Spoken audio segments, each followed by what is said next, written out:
Welcome, everyone. Welcome back to Learn English at Home 79. Today, we're exploring the mesmerizing world of stone balancing. Our guest is an avid stone balancer. So, what first drew you to this unusual hobby? Thanks for having me. Honestly, I started stone balancing as a way to find inner peace. It's like meditation, except instead of sitting still, I'm sculpting gravity-defying towers out of rocks. That sounds pretty zen. I imagine it's not just about stacking stones, but a way to balance yourself emotionally too, right? Absolutely. When I'm searching for that tiny equilibrium point, it's as if all my thoughts fade away. For a few minutes or sometimes an hour, I'm completely present, focused, and calm. Now, here's what intrigues me. These stone stacks look so sturdy, yet the slightest breeze can topple them. Do you ever find that fragility frustrating? Funny enough, I find it kind of poetic. Life's like that, isn't it? You build something beautiful, but it's temporary.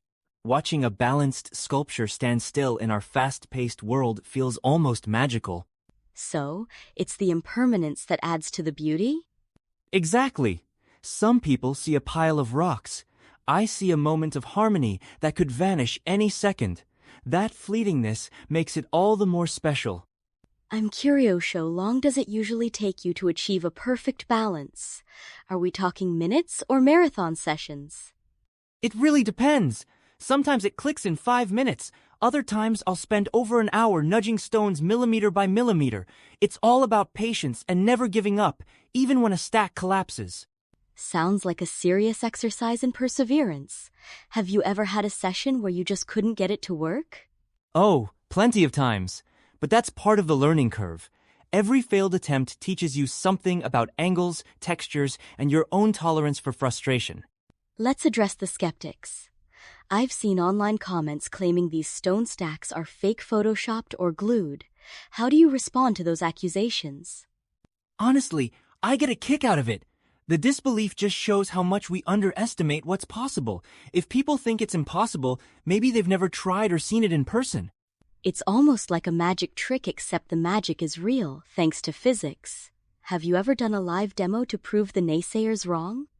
Absolutely. I love doing demonstrations. When people see it up close, they realize it's all about patience, touch, and trust in gravity, not glue or digital tricks. Your experience really challenges the boundaries of what we think is possible. Do you think this mindset applies beyond stone balancing, like in everyday life? Definitely. If some folks believe stone balancing is impossible, imagine what else people might be missing out on because they've never tried. Our limits are often just assumptions. So, it's as much about breaking mental barriers as it is about balancing rocks. Exactly. Every time someone tells me something can't be done, I see it as an invitation to prove and maybe myself wrong. Let's say a listener wants to try stone balancing. What's your advice for beginners? My top tip: just get outside and start experimenting. Find a few interesting stones, play around, and don't worry about perfection.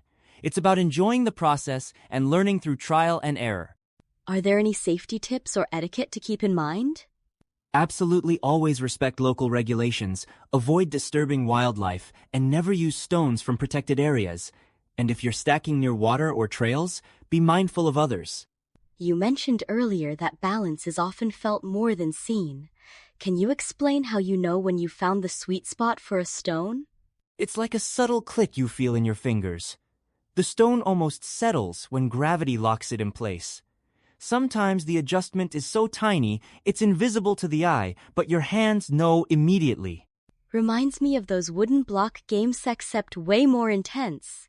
Exactly. It's tactile, meditative, and a bit addictive.